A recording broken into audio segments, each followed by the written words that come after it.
our second chapter involving police and ethics, and this is focused on use of force, investigations, interrogation, and lying. So let's start by looking at arrest-related deaths. In 2006, about 300 people per year were shot and killed by U.S. police.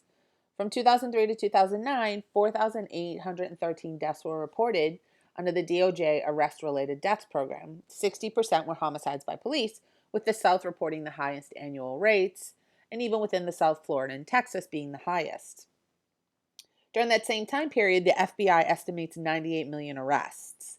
42% of reported arrest-related deaths were those involved white victims, 32% black, 20% Hispanic. Just under half had engaged in an assault before or during the arrest, and 75% had been engaged in a violent offense. Canada, to look at some other countries, had 10 arrest-related deaths per year. Australia had 41 over a 7-year period. New Zealand, 20 in the past 60. And the Netherlands had 67 in a nearly 20-year period. None of the U.S. states meet international standards for police use of force, which is that lethal force can only be used as a last resort after nonviolent means and less harmful means have been tried first. Most states do not first require a warning. 9 states and the District of Columbia don't have any laws on appropriate use of force, and 13 states failed to give citizens protections that have already been granted by the Supreme Court. So, looking at deaths in police custody, in 2000, we get the first law that requires states applying for certain grants to submit quarterly reports on deaths in police custody. So that includes in state prisons and local jails, juvenile facilities and police lockups, and deaths occurring during transit and in the course of arrest. In 2013, they continued those previous requirements and also included information on officer-involved shootings, death related to use of force or police compliance weapons, accidents and collisions, fatal accidental injuries sustained while attempting to elude the police, and suicides during standoffs and barricades. It also requires anything during interrogation, before a physical arrest, and use of weapon by police. In 2015, the technical report on ARDs was released and found that different reporting methodologies adopted by the 36 states have led to only 50% of the estimated deaths being reported. 30 to 41% of estimated police homicides were not in the 2011 data, and almost 40% of ARDs arise from causes other than officer-involved homicides of suspects. So basically, the data is faulty for us. And this is due to the fact that they're not all jurisdictions are not collecting data the same way, have different definitions and different resources. So because of these inaccuracies, it actually makes it really hard to analyze the data and know what's actually going on. So police use of force, as we've seen in the news, is now regularly captured by bystanders, ordinary citizens with their cell phones. So as a result, in some communities, we've seen the confidence and respect for the police to really diminish. In an August 2014 poll, 61% of Americans feel police did a poor job or only a fair job in using appropriate force. Now, a survey of 231 Canadian law enforcement officers with 10 plus years of experience said that citizen ability to record them influenced their behavior and deterred certain practices. Half of officers employ less force now that video recording is available. So it's possible that this is regulating police conduct. So I think you're all familiar with the continuum of force. So I'm just going to direct you to take a peek at this in the PowerPoint slides and in your textbook. Right, but generally the continuum of force starts with just your police presence and slowly escalates before using lethal force. And here we've got this use of force model. So more than 80% of agencies do have a continuum of force policy. There's wide differences, though, about what's supposed to be used for force. And the greatest difficulty is in terms of placing the use of chemical sprays and taser. So some agencies place them in with pain compliance, others place them within hard tactics, and others place them within impact weapons. So when is it appropriate to use force?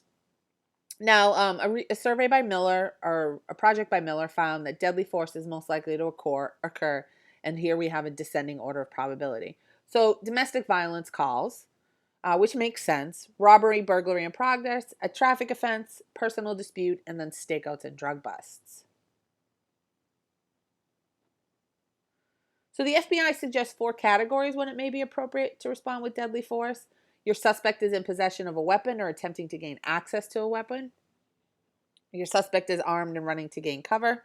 They're capable of inflicting death or serious injury and demonstrate an intent to do so.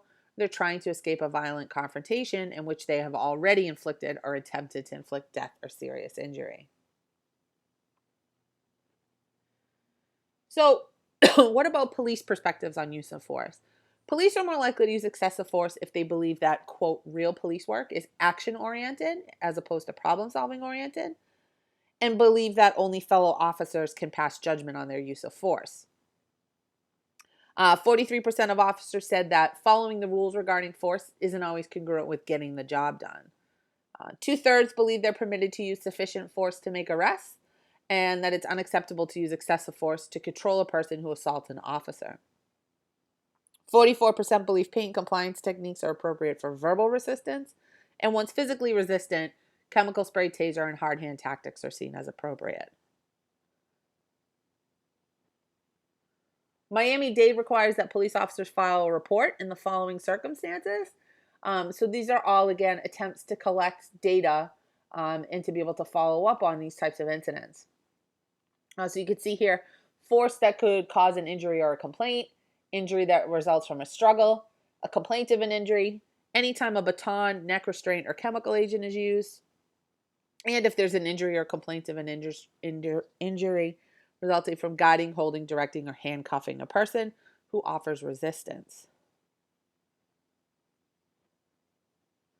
So studies find mixed results on whether suspects brandishing weapons are more likely to be subject to police force. Some studies suggest that those who resist are more likely to experience this. So Alpert and Dunham looked at what they call authority maintenance rituals, and they describe the nature of ongoing interactions during which police attempt to exert authority and control through coercive means. Police generally expect deference to their power, and if this is received, escalation is unlikely to take place.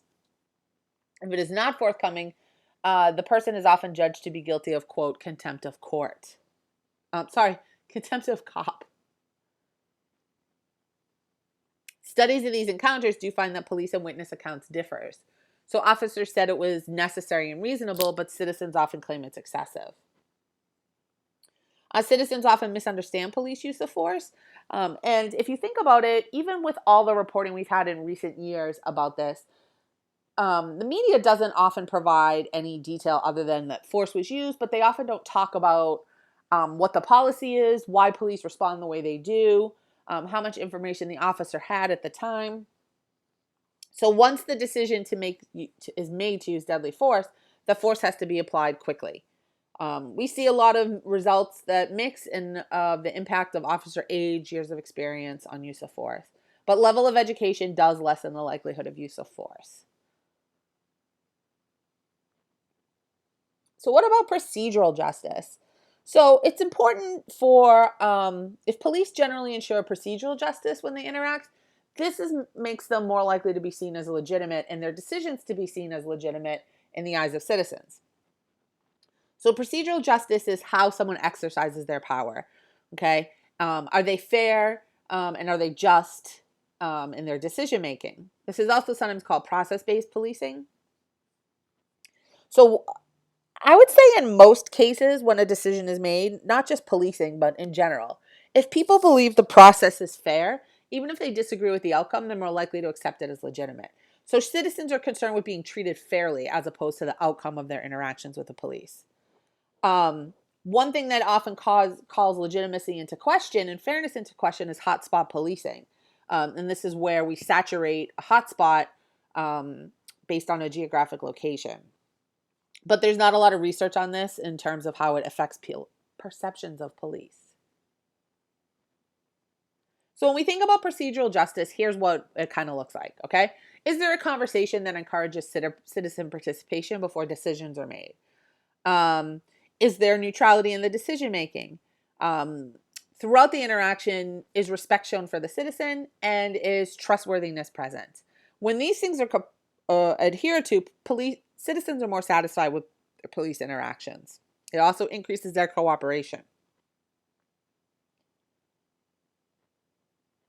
So what are some ways we can achieve this? Well, we can involve citizens or offer explanations before making decisions, explain why those decisions are being made, provide citizens with a place where they can issue a complaint, and to treat them with respect. So while many police often think policing safer if they project dominance, studies show that that actually has a minimal impact on compliance. That procedural justice is really important. So there's been a lot of Supreme Court decisions on use of force, and I'm just going to kind of highlight the holdings in these, and you could take some time to look at these in a little bit more depth. But Tennessee Garner's a really important case, and this has to do with the fleeing felon rule. SCOTUS basically ruled that deadly force is justifiable when it's objectively reasonable. So you must have probable cause that the suspect poses a threat of death or serious physical injury to the officers and others. Prior to this, fleeing felons were often shot, but you cannot shoot a fleeing felon unless they actually pose a danger. And that case is from 1985. In Graham v. Connor in 1989, they look at reasonableness of the use of force. And now the standard for excessive force is objective reasonableness. So not necessarily the perspective of the officer, but an objective level of reasonableness. And there's 4 factors you could see here that are related to that.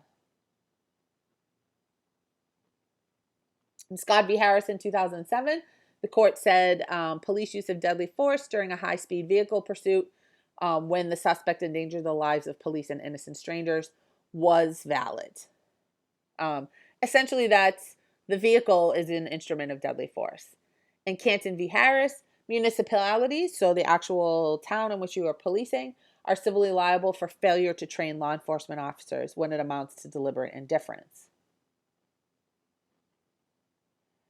So in terms of race and use of force, research is inconclusive. Some studies find that black suspects are more likely to be subjected to use of force, and others find mixed results. One thing we do know, though, is that the race of the officer is not related to the use of force. What about implicit racial bias? We have explicit racial bias, right, which is where it's very obvious, and that's pretty rare. But we have also looked at implicit racial bias. So are our minds acting subconsciously? And as we make those decisions, they sort of become hardwired. These can be tested for by measuring reaction times. There's actually a website, I think it's Hidden Biases is the name of it, that tests these things, and you can kind of look at yourself along several different dimensions. If it's a short reaction time, there's an implicit association. The longer the time someone takes to make a decision, it's a more conscious reaction. So 68% of subjects showed significantly faster response times when they were pairing dark skin with bad and white skin with good. So research has found that there are implicit associations that link blackness with danger, violence, aggression, and criminality. So we see more of this when they're looking at police officers who rely on their gut reaction or hunches, and that helps to explain why police stop black citizens at disproportionate rates. It also tends to be higher in high crime areas that are associated with minorities, and also the profiling of young black men as dangerous. Research found that participants fired more quickly in a video game simulation on an armed target when he was black as opposed to when he was white. And they also looked at research where they looked at photos and whether or not a suspect, quote, looked criminal. Black faces tended to look more criminal to police. And the darker the skin color, the more likely an officer tended to believe him to be a criminal. So again, these aren't explicit biases, these are implicit biases. So how do we explain excessive force? Well, we talked about this in terms of corruption as well, right? Is it one bad apple? Is it police culture? Or is it the systems in place for managing officers? We also want to think about how do we assess the level of force, right? Factors that are relevant to this are the intentions. Is it being used as punishment as opposed to contain somebody? Does it seem to be in good faith? Is it proportional to the seriousness of the crime? Is it the least forceful means necessary? And does it achieve the purpose for which it's actually employed? So here we've got a series of programs, and there's quite a bit of detailed information here. So I would just encourage you, rather than me reading them to you, for you to take some time to look at them. But there are some programs that have been in place that have helped reduce the use of force.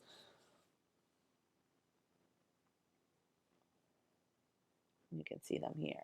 Now, in other countries, what about excessive force in other places, right? So it's said to be present in all Asian countries where officers are expected to use coercion, including torture.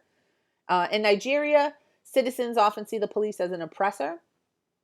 In Argentina, 7% of citizens believe that active police officers commit crime. In Brazil, police killings are not recorded as homicides. So what about the use of tasers? These are developed in the 70s as a replacement for the firearm, and they may remain controversial because one thing that's important is sometimes people call them non-lethal weapons, but they're actually less lethal weapons. Okay, so all of those weapons are things that can still bring about death. This is standard equipment in many agencies, but there's no common standards for their use.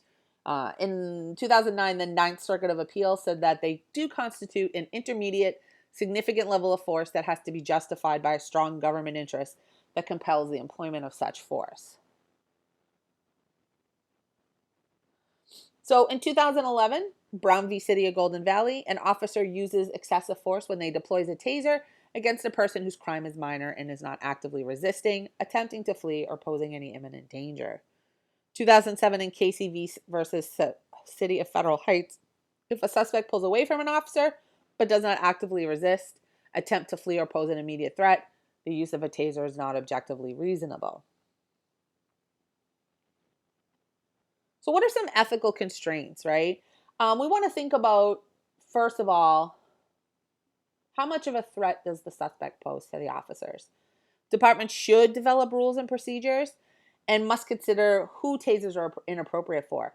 So young children, pregnant women, people already in handcuffs. If we use it in response to passive resistance, it really isn't appropriate. But again, we don't have a lot of research on this. So some analyses, one done by Crow and Adrian, found that it was used in more than half of all use of force incidents. They were associated with more minority and male subjects. They tended to involve relatively lower levels of resistance. It was likely to be employed when the level of resistance was only presence, physical, or involved a weapon. So officers were most likely to use tasers in verbal and flight situations. Non-white subjects were twice as likely to be tasered, and older officers and female officers were more likely to use the taser. So there's also been an examination on 24 cases involving officers arrested for crimes involving inappropriate use of taser. Generally, these were situations where there was no risk to the officer or little risk. It was associated with suspects already in cuffs or against non-criminals, and most involved cases where the victim had a close relationship to the officer, like their wives or their girlfriends, which is clearly an improper use of the taser. So in policing, we often hear, there's this framework of policing, dirty Harry, dirty hands. So in policing, sometimes the end justifies the means, or at least some people argue that the end justifies the means. So that could include things like beating a confession out of someone, making a false arrest. An analysis of this reveals 4 conditions faced by a police officer.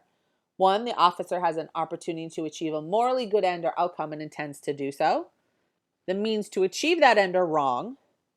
The means are perceived to be the only practical way of achieving the end, and the good is likely to outweigh the bad consequences. Should we punish officers, though, who use dirty hands? All right, what about mental illness and crisis intervention teams? One challenge police face is people suffering from mental illness, and this is especially so since deinstitutionalization of the mental health institutions, I guess, has occurred. So one thing to think about is that police don't generally have any expertise in dealing with mental illness. By mid-2005, more than half of all prison and jail inmates had a mental health issue in 12 months prior to their arrest. So mental health is an enormous issue in the criminal justice system.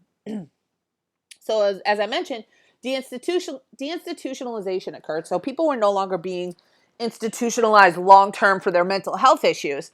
So some of these people are people who are mentally ill and are not receiving proper treatment and then come to the attention of the police because of their behavior. So police were less likely to arrest people with mental illness, but if they do show resistance, they're likely to be arrested. Generally speaking, police are more lenient towards them. So, do the police expect mentally ill people to display hostility and violence? And when people are not properly medicated, self-control is diminished, and that does increase the likelihood of violent acts, but most mentally ill people are not acting out violently. Use of drugs and alcohol can aggravate then those symptoms of mental illness. So their reaction to stressful events is generally more intense and more negative. So physical force is used less often against those perceived to be mentally ill, but any suspect who physically resists, possesses a weapon, or displays hostility are, of course, more likely to be on the receiving end of force. So one thing that has happened is a lot of people have, well, some police departments have crisis intervention teams, or they might have what's called a jail diversion clinician. This began in Memphis, where police developed teams of trained officers who are paired with mental health professionals. These officers are then trained in de-escalation, and this basically reduces arrests through jail diversion. So then the officer can help get them to the appropriate mental health help. Mental health help. All right, what about issues as they arrive in terms of investigation, interrogation, and custody? So first of all, a suspect is a person suspected of committing a crime. Suspects then can become accused persons.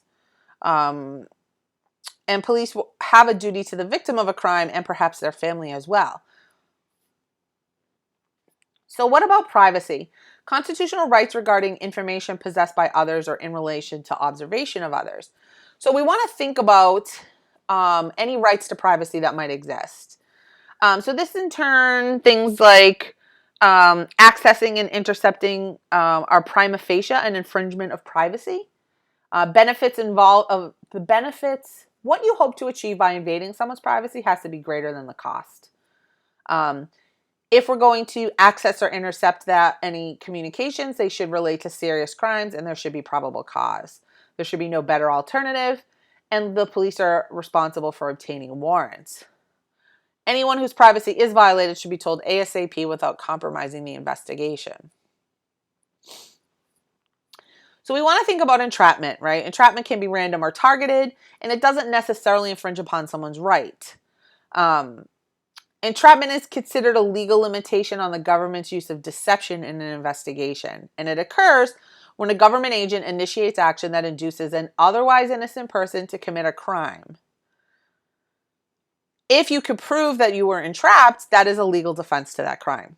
And the court uses a subjective test and looks at the mental predisposition of the offender to commit that crime. To what extent, if any, are police entitled to rely on deception? Deception meaning withholding or manipulating information, lying, using ruses, informants, etc. So there's 3 stages here. One is investigative deception, okay? It tends to make this more acceptable in other stages, and acceptability here is judged by the fact that crimes have already been committed. In an interrogation, for Miranda v. Arizona, which is where we get our Miranda rights, the state is under a heavy burden to prove knowing, voluntary, intelligent waiver. In terms of custodial interrogations, they are inherently coercive. And in terms of testimony, this is directed at securing worthy ends. So this is often seen as noble cause corruption.